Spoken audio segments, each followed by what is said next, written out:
Di Sindo Sore Pemirsa, Kejagung terbitkan 3 sprindik terkait kasus dugaan korupsi dan TPPU mantan Jampitsus Febri Adriansyah.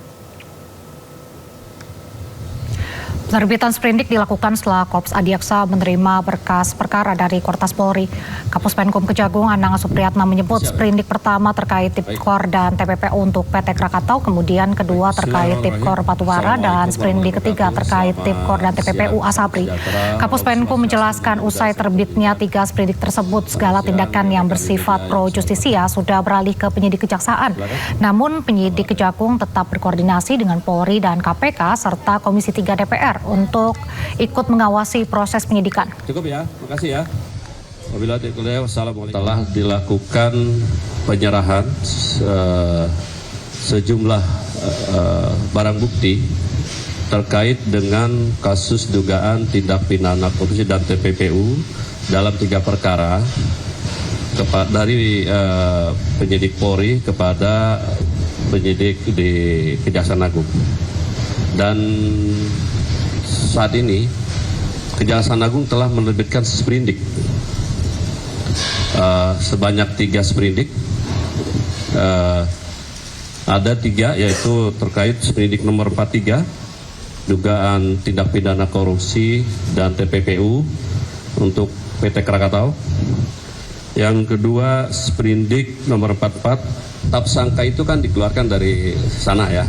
Nah tentunya kita pelajari, nanti penyidik ini kita buka, kita pelajari dulu berdasarkan barang-barang bukti yang ada, juga sambil berlanjut ini, termasuk nanti kan kita belum menerima, ini yang baru kita terima kan dokumen-dokumen, belum barang bukti, nanti juga tersangka kita terima. Kita bentuk tim khusus, ini terdiri dari 9 orang.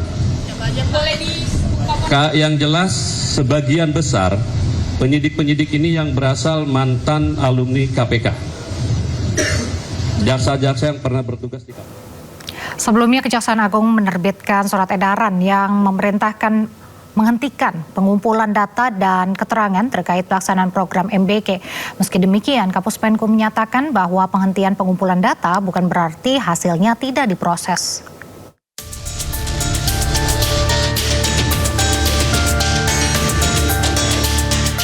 Kejaksaan Agung menghentikan pengumpulan data dan keterangan terkait program makan bergizi gratis yang bermasalah. Melalui Direktur Penyidikan pada Jampitsus, menerbitkan surat edaran yang menginstruksikan Kejaksaan Tinggi di seluruh Indonesia untuk menghentikan seluruh kegiatan pengumpulan data dan keterangan berkaitan dengan program MBG di wilayah hukum masing-masing. Sementara itu, Kepala Pusat Penerangan Hukum Kejaksaan Agung Anang Supriyatna menyampaikan bahwa surat tersebut diterbitkan setelah batas waktu pengumpulan data yang sebelumnya diberikan kepada jajaran Kejaksaan Tinggi selesai. Meski demikian, Kapus Penkum juga menyatakan bahwa penghentian pengumpulan data bukan berarti hasilnya tidak diproses. Namun, proses penyidikan dan pengumpulan alat bukti akan terus berlanjut sesuai dengan ketentuan hukum acara yang berlaku. Kasus bergulir, publik mencibir. Kejagung menghentikan pengumpulan data dan keterangan terkait pelaksanaan program makan bergizi gratis. Meski demikian, Kapus Penkum menyatakan penghentian pengumpulan data bukan berarti hasilnya tidak diproses. Di saat yang sama, Kejagung justru menunjukkan geliat penegakan hukum lewat penerbitan sprindik baru dan penanganan sejumlah perkara besar. Apakah langkah ini mencerminkan strategi penegakan hukum yang lebih terukur atau justru memunculkan ruang tafsir di tengah publik? Untuk membahas lengkapnya lebih lanjut telah bergabung bersama kami pakar hukum tata negara Bivitri Susanti. Selamat sore Mbak Fitri. Selamat sore. Ya Mbak Fitri, ini kan Kejagung baru saja menerbitkan 3 sprindik ya terkait Febri Adriansyah. Kemudian juga membentuk tim khusus yang terdiri dari 9 mantan jaksa dari KPK yang pernah ya di KPK ya. Ini Anda membacanya seperti apa nih langkah Kejagung? Kalau melihat daftar kegiatan yang barusan disebutkan, tentu saja kelihatannya keren. Tapi jangan lupa, yang sedang diperiksa ini adalah seorang mantan Jampitsus ya, Febri Adriansyah. Kemudian yang kedua, ini artinya ada benturan kepentingan sebenarnya ketika ada pelimpahan penyidikan dari kepolisian kepada kejaksaan. Dan yang ketiga, dan ini yang paling penting, ini adalah hal yang tidak lazim dilakukan pelimpahan penyidikan dari kepolisian kepada kejaksaan. Bukan hanya tidak lazim, bahkan dalam Kitab Undang-Undang Hukum Acara Pidana (KUHP) itu tidak dikenal. Yang dikenal itu biasanya kalau penyidikan sudah selesai di kepolisian, maka ada pelimpahan untuk penuntutan ke kejaksaan. Nah, ini pertanyaannya, mengapa sebuah prosedur yang tidak ada di KUHP itu dilakukan, sementara kita juga tahu ada benturan kepentingan yang luar biasa, karena tentu saja yang akan memeriksa seorang Febri adalah juga orang-orang yang dulu anak buahnya, karena beliau adalah Jampitsus. Jadi saya kira kalau saya menyorotinya lebih bukan sebagai prestasi, tapi saya ingin menyodorkan skeptisisme kehadapan publik. Ini situasi yang tengah terjadi. Berarti apakah sebaiknya Febri ini diperiksa oleh lembaga lain untuk menghindari konflik of interest atau bagaimana nih? Bisa saja misalnya oleh KPK langsung. Tadi kan disebutkan dalam tim sus itu ada mantan KPK ya. Saya kira itu bukan persoalannya. Sebenarnya kalau dilihat bagaimanapun ada koordinasi tentu saja antara penyidik KPK dengan penyidik di kepolisian. Kita harus memperhatikan bahwa secara kelembagaan itu KPK terlepas dari kejaksaan. Dan dalam konteks ini juga sebenarnya bisa masuk, saya lupa pasalnya ya, tapi salah satu pasal di Undang-Undang KPK 10A kalau saya tidak salah, yang intinya adalah KPK bisa melakukan pengambil alihan penyidikan. Misalnya itu yang harus dilakukan, silakan. Tentu saja kelindahan aktor tetap akan ada, tapi buat saya benturan kepentingannya sangat-sangat luar biasa ketika seorang mantan Jampitsus diperiksanya oleh jaksa-jaksa yang dulu adalah anak buahnya. Dan ini juga aneh sekali ya bentuknya, karena kita tahu keputusan ini diambil setelah ada pertemuan dengan Pak Prabowo, kemudian dengan Menteri Pertahanan, dengan Kapolri dan lain sebagainya. Highly political situasi ini. Iya, dan sebelumnya kan memang publik menilai harusnya kasus ini dialihkan ke KPK, tapi malah melibatkan mantan jaksa di KPK. Ini sesuai prosedur hukum tidak, Mbak Fitri? Tidak sesuai. Saya sebenarnya melihat bahwa ini adalah upaya untuk bilang bahwa tenang saja, ada mantan alumni KPK. Padahal yang kita persoalkan adalah kelembagaannya. Bukan soal dia pernah di KPK atau tidak. Ini persoalan kelembagaan. Karena persoalan sepelik ini, di mana ini sangat-sangat politik tingkat tinggi, ada benturan kepentingan, maka jalan keluarnya adalah diambil yang institusinya paling tidak rumahnya itu, rumah penyidiknya itu berbeda, bukan kepolisian, bukan kejaksaan. Jadi kita masih punya kepercayaan yang lebih lah dalam kasus ini ya, walaupun KPK juga banyak kritik. Jadi buat saya ini tidak menjawab, karena ini bukan persoalan orang per orang, tapi persoalan institusional, karena ini penegakan hukum. Baik, berarti bisa disimpulkan ini hanya formalitas saja begitu? Iya, saya kira ini upaya untuk apa ya? Ini kan ada gesekan. Saya kira ini sudah jadi sorotan kita semua, dan kita semua tadinya berharap ya dengan ada gesekan antara kepolisian dengan kejaksaan. Tadi disebut-sebut sedikit soal penghentian pengumpulan data program MBG. Nah, kita paham kalau kita tarik dengan helikopter view, awalnya adalah ada Pak Lalu Muhammad Iwan, seorang polisi aktif yang diperiksa oleh kejaksaan. Baru kemudian bergulirlah semuanya ini sampai hari ini. Nah, jadi saya melihatnya gesekan ini tadinya publik bersorak ya, karena wah ini terungkap nih ada emas lebih berat daripada Monas 74 kg. Tapi yang kemudian kita lihat adalah pertemuan di antara para kepala-kepala itu. Saya kira di publik juga sudah luas, saling berpelukan, cipika-cipiki, sehingga akhirnya dialihkanlah penyidikan dari kepolisian kepada kejaksaan. Jadi kalau saya melihatnya ini sebenarnya cara untuk lebih mengharmoniskan, menghindari gesekan. Padahal tujuan penegakan hukum bukan untuk menghindari gesekan. Justru menghindari gesekan membuat kita bertanya besar gitu. Ini kekuasaan yang mana nih yang sedang dilindungi? Tujuan penegakan hukum adalah mencari keadilan, apalagi di kasus korupsi. Ya. Mbak Fitri, seperti yang tadi Mbak Bella, ini kan sebelumnya Kejagung mengeluarkan surat edaran untuk menghentikan pengumpulan data dan keterangan pelaksanaan MBG ya. Nah, di sisi lain ini Kapuspenkum sudah bilang penghentian pengumpulan data ini bukan berarti hasilnya tidak diproses. Bagaimana ini Anda membacanya? Apakah benar? Ya, kalau saya kembali mau skeptis, karena sekarang kan words against words gitu. Beliau bisa bicara tentang saja hasilnya tidak akan diproses. Tapi misalnya orang lain juga akan bisa bilang bahwa mungkin hasilnya ini akan akan lanjut terus dan seterusnya. Nah, yang kita jadikan acuan adalah tindakan hukum apa yang tengah terjadi. Dan ternyata kita bisa lihat surat edarannya, penghentian. Dan ini terjadi setelah kasusnya Pak Febri dialihkan dari kepolisian kepada kejaksaan. Nah, jadi buat saya tidak mau langsung percaya, langsung terharu karena tindakan hukum yang nyata adalah ternyata pengumpulan data program MBG itu memang dihentikan dan kita semua bisa melihat yang menjadi awal itu tadi tuh ada polisi aktif yang ternyata diperiksa oleh kejaksaan. Jadi ada apa di balik ini? Kita harus lebih jeli melihatnya. Nah, Mbak Bivitri, menurut Mbak apa sih urgensi di balik dikeluarkannya surat edaran penghentian pengumpulan data ini yang perlu dipahami oleh masyarakat? Apa mungkin langkah ini dimaksudkan supaya proses hukum lebih terfokus pada data yang mungkin sudah dianggap cukup atau bagaimana nih Mbak? Itu yang belum terang. Kalau memang datanya dianggap cukup, beberkan ke masyarakat. Data apa saja yang sudah ada. Kan sekarang nggak terang nih. Pengumpulan datanya apa, dan saya kira istilah pengumpulan data juga secara hukum sebenarnya nggak begitu ya, istilahnya dalam hukum itu penyelidikan, kemudian penyidikan, kemudian penuntutan.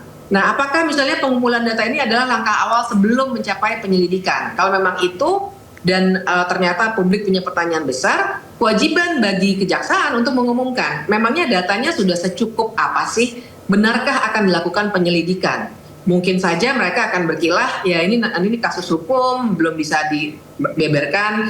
Tapi karena ini menyangkut kasus yang sangat-sangat kontroversial, sangat politis, dan MBG-nya sendiri itu juga sangat bermasalah. Jadi di titik ini saya kira sekali lagi pencarian keadilan itu juga harus memperhatikan apa yang mesti transparan supaya masyarakat bisa mengawasi persoalannya dengan lebih teliti. Nggak ada spekulasi juga kan, jadinya lebih bagus. Ya, ada tidak Mbak indikator objektif agar publik itu bisa menilai kalau pengumpulan data itu memang penghentian pengumpulan data itu memang murni keputusan teknis, bukan dipengaruhi faktor lain? Indikator objektifnya adalah ketika sudah ada keterangan tentang penyelidikan, kalau memang ada sampai penyelidikan, makanya ini agak membingungkan sebabnya, karena dalam KUHP itu pengumpulan data nggak ada ya, jadi kalau memang mau pakai indikator, dan menurut saya kalau tindak pidana berarti indikatornya harus KUHP dan Undang-Undang Tipikor, maka silakan dibuka penyelidikan itu apakah sudah dilakukan atau belum, itu ya satu ya. Jadi apakah penyelidikannya sudah pro justisia, dan kemudian yang kedua harus dicek apakah mana saja misalnya orang-orang ataupun pihak-pihak yang tengah diperiksa misalnya, itu paling tidak yang bisa kita lihat, dan kita juga jadi bisa melihat konteksnya dalam MBG itu, katakanlah ada berapa titik sih, atau paling tidak kalau masih belum bisa tentu saja ya, karena tersangka belum diumumkan kalau di tahap ini, paling tidak umumkanlah pada publik, misalnya yang kami sedang teliti adalah jual beli titik misalnya begitu, atau yang kami sedang teliti adalah pengadaan motor untuk MBG atau apa itu namanya, truk dan lain sebagainya. Nah ini kan belum dijelaskan sama sekali. Ini yang saya kira harus segera diumumkan. Baik. Mbak Bivitri dan juga pemirsa, ini Menteri Koordinator Bidang Hukum, HAM, Imigrasi dan Pemasyarakatan Yusril Iza Mahendra mengingatkan kembali penanganan perkara terkait mantan Jampitsus Febri Adriansyah harus berjalan sesuai kaidah hukum tanpa mengabaikan prinsip transparansi dan keadilan. Yusril juga meyakini Presiden Prabowo menaruh perhatian dan sudah mengambil langkah tepat walaupun agak sedikit diam-diam. Mari kita simak pernyataan Yusril. Dari kejaksaan memang diperlukan satu sikap ekstra hati-hati, dan ketika para jaksa yang sekarang ini menerima pelimpahan untuk menangani perkara ini, untuk melakukan penyidikan lanjutan setelah ditetapkan sebagai tersangka, tetap harus memegang teguh kaidah-kaidah hukum terkait dengan penegakan hukum di bidang korupsi itu untuk membangun kepercayaan seluruh lapisan masyarakat kita. Saya berkeyakinan bahwa Presiden sangat concern dengan persoalan ini, dan beliau sudah mengambil satu langkah yang tepat menurut saya, memanggil pimpinan Polri, pimpinan Kejaksaan, dan melimpahkan ke Kejaksaan, walaupun mungkin ada perbedaan-perbedaan pendapat di kalangan aktivis hukum, para lawyers, para LSM, pegiat anti korupsi, akademisi mengenai pelimpahan ini. Tapi kita terima saja. Memang itu ada kemungkinan untuk dilimpahkan satu penyidikan kepada pihak yang juga berwenang. Ya, Mbak Bivitri, Pak Yusril kan mengatakan bahwa Pak Prabowo ini telah memperhatikan kasus Febri ini, telah memberi perhatian dan juga melakukan langkah yang tepat, namun memang agak diam-diam. Ini maksudnya seperti apa? Apa yang bisa Mbak Bivitri baca dari pernyataan tersebut? Baik, yang harus dipahami kan posisi seorang pejabat publik, apalagi menteri koordinator ya, bidangnya hukum lagi. Tentu ia harus berbicara satu normatif. Kemudian yang kedua, dia harus dalam posisi membela kepala pemerintahannya, yaitu Prabowo Subianto. Nah, jadi pembicaraannya tadi terdengar ya sangat normatif. Tapi sebenarnya ada bagian yang memang perlu kita kritisi. Pada bagian meskipun diam-diam, tentu saja Pak Prabowo akan sangat perhatian karena ini semua di jajaran pemerintahan dia. Yang akan kena baik buruknya adalah kepalanya, yaitu Pak Prabowo sendiri. Nah, tapi secara diam-diam ini yang membuat kita patut untuk bertanya-tanya. Apakah misalnya tadi itu pelimpahan perkara dari sama-sama penyidikan nih persoalannya di situ kan, dari kepolisian kepada kejaksaan itu dilakukan dengan keputusan yang dilakukan secara diam-diam dalam tanda kutip di balik layar, di balik pintu barangkali rumahnya Pak Prabowo atau mungkin di istana. Nah, ini barangkali yang dimaksud oleh Pak Yusril sebagai diam-diam. Dan ini yang menurut saya yang tadi saya katakan sebagai ini sangat politik tingkat tinggi. Karena akhirnya Pak Prabowo sendiri yang melakukan koordinasi itu. Nah, koordinasi ini menurut saya memang batasnya tipis sekali. Antara yang namanya koordinasi dengan intervensi. Nah, garis tipisnya sebenarnya ada di titik diam-diam itu. Dan kemudian ukuran keduanya adalah apakah dia sesuai dengan Kitab Undang-Undang Hukum Acara Pidana atau tidak. Ternyata tidak, karena tidak dikenal pelimpahan itu. Kalaupun tadi saya sempat ada diskusi, beberapa pihak bilang, oh kami sudah pernah lakukan misalnya. Tapi periksa lagi, benarkah? Karena dalam riset kecil yang saya lakukan belum pernah ada pelimpahan, penyidikannya masih berjalan terus dilimpahkan. Dan yang kedua yang harus diperhatikan, karena ada benturan kepentingan yang luar biasa ini loh. Ini yang diperiksa Jampitsus, yang memeriksa jaksa. Jadi saya kira kalaupun dulu pernah ada, kalaupun saya nggak tahu ya, sekali lagi harus diverifikasi, tetap saja khusus dalam kasus ini tolong benturan kepentingannya diperhatikan. Dan itu yang buat saya bertanya-tanya, garis batas antara kekuasaan intervensi dengan koordinasi itu jangan-jangan lebih banyak ke intervensi bukan koordinasi. Baik. Jadi menurut Mbak Bivitri ini, sejauh mana sih Presiden itu bisa tetap memastikan penegakan hukum berjalan baik tanpa intervensi berlebihan terhadap proses hukumnya sendiri? Ya, pertama-tama pasti koridor Kitab Undang-Undang Hukum Acara Pidana harus diikuti. Masalahnya begini yang harus diketahui oleh publik. Kalau ternyata ini melanggar KUHAP, dengan sangat mudah Pak Febri itu bisa melakukan yang namanya pra-peradilan. Pra-peradilan itu adalah tempat di pengadilan di mana seorang tersangka itu bisa menggugat penyidiknya kalau ternyata tidak sesuai prosedur yang dia alami, tidak sesuai dengan KUHAP. Nah, kalau dia menang, dia akan lepas tuh. Nah, jadi itu juga harus dipahami oleh publik. Kenapa kita harus cerewet betul, harus sesuai KUHAP, harus sesuai KUHAP. Nah, jadi kembali, ukurannya adalah intervensi dengan koordinasi di situ. Sesuai KUHAP nggak nih? Kalau ternyata nggak sesuai, ya kita boleh bertanya. Kemungkinan pertama adalah memang tidak tahu. Ya, saya ragukan ya, ini ahli-ahli semua. Pak Yusril kan luar biasa, profesor juga gitu. Yang kedua adalah memang disengaja, yang penting semuanya harmonis. Tapi publik jadinya diabaikan. Tapi ada kemungkinan ketiga, jangan-jangan ya dibiarkan supaya ada pra-peradilan sehingga pada akhirnya bisa jadi jangan-jangan Pak Febri akan lolos. Karena ternyata ini tidak sesuai dengan KUHAP yang sudah disepakati juga. KUHAP itu kan hasil dari Presiden dan DPR. Kok dilanggar sendiri? Nah, buat saya batasnya di situ. Baik. Mbak Bivitri dan juga pemirsa, ini polisi menggandeng Federal Bureau of Investigation atau FBI dan juga Kedutaan Amerika Serikat dalam mengusut 3 kasus korupsi yang menyeret mantan Jampitsus Kejagung Febri Adriansyah. Ini sejumlah personil FBI Amerika ini menghadiri gedung di Treskrimum Polda Metro Jaya Dan keterlibatan FBI ini untuk mengecek barang bukti dolar yang disita oleh polisi. Selain FBI, Polri juga menggandeng Kedutaan Besar Amerika dan Singapura.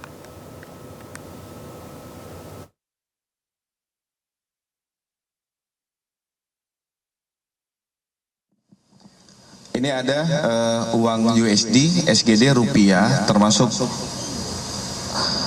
emas batangan. Jadi nanti akan dilakukan uji terkait tentang Singapura dolar, US dolar dari FBI dan Kedutaan Amerika, termasuk dari Kedutaan Singapura dan Bank Indonesia. Kami akan sampaikan pada teman-teman sekalian secara berkala. Tadi dari teman kita dari Pegadaian Pusat sudah menyampaikan, nanti hasilnya dari 74 lempeng ini akan disampaikan hasilnya kepada teman-teman sekalian. Ini merupakan suatu proses dalam penyerahan penanganan perkara lanjutan yang ditangani oleh Joint Investigasi kepada Kejaksaan Agung. Saya rasa itu teman-teman sekalian ya. Mbak Bivitri, ini kan pemandangan cukup jarang ya polisi sampai melibatkan FBI gitu. Menurut Mbak Bivitri ini bagaimana tanggapannya? Ya, sangat-sangat jarang ya. Juga bahkan seakan-akan Bank Indonesia kita tidak cukup mumpuni untuk melakukan pengecekan itu. Jadi dan yang kedua yang kita bisa pertanyakan, tadi kan dijelaskan di awal sekali ya, bahkan langsung dari kejaksaan tadi sudah keluar sprindiknya. Sprindik itu surat perintah dimulainya penyidikan oleh kejaksaan. Jadi juga jadi pertanyaan, kenapa kepolisian yang masih melakukan hal ini? Kalau dikatakan, tapi kan kami bagian dari tim khusus, maksudnya koordinasi begitu ya. Tapi bagi saya sprindik sudah keluar, saya patokannya KUHAP aja nih. Sprindiknya sudah keluar di kejaksaan, terus kemudian polisi masih melakukan koordinasi yang sifatnya besar sekali kepada FBI, Kedutaan Amerika, dan seterusnya. Tanda tanya besar, kenapa? Nah, buat saya jangan-jangan ini juga suatu cara untuk juga melanjutkan sebuah show kepada kita publik, karena kan publik terkejut sekali, saya kaget sekali ada emas yang demikian banyak, besar, uangnya juga banyak sekali. Dan publik sudah kadung bertepuk tangan melihat semuanya ini terbuka, kemudian kecewa lagi. Nah, saya kira ini juga bagian dari sebuah populisme hukum yang ditunjukkan kepada kita semua. Tapi yang lebih pesimis, tapi ya saya nggak tahu ya, saya kira semua spekulasi sekarang di titik ini harus diungkapkan semua, itu adalah kemungkinan untuk kemudian mengalihkan perhatian kita pada kasus intinya. Sebenarnya ini 74 kg emas ini dapat dari mana? Uang siapa yang dalam tanda kutip ditilep begitu ya? Dan ini uangnya siapa nih? Karena kan Pak Febri itu sempat menyatakan ini benar rumah saya, tapi ini bukan barang-barang saya, bukan uang saya. Nah, kita jadi nggak fokus tuh ke persoalan sebenarnya. Kita jadi fokus apakah emasnya ini asli. Terus kita terpesona dengan 74 kg emas dan lain sebagainya. Jadi buat saya ini suatu hal yang tidak esensial sampai dengan ada kerjasama dengan FBI. Karena untuk hal-hal seperti ini kita juga punya perangkatnya. Bank Indonesia itu luar biasa mumpuni menurut saya. Kalau memang perlu Bank Indonesia. Jadi pertanyaan besar itu kan kemudian akan mengarahkan kita pada soal ini pertunjukan apa dan apa yang ingin dialihkan perhatian publik, karena kita jangan-jangan jadi tidak fokus pada apakah betul tim khusus yang 9 orang itu betul-betul akan membongkar semua aliran uang itu dari mana, kepada siapa, untuk apa, dan pada akhirnya bagaimana membawa semua kelompok, karena tidak mungkin korupsi itu dilakukan sendirian. Begitu, itu yang harus diungkap. Baik, terima kasih Mbak Bivitri Susanti, pakar hukum tata negara, telah berbagi bersama kami, dan terima kasih juga atas waktunya di Sindo Sore. Sehat selalu Mbak. Terima kasih.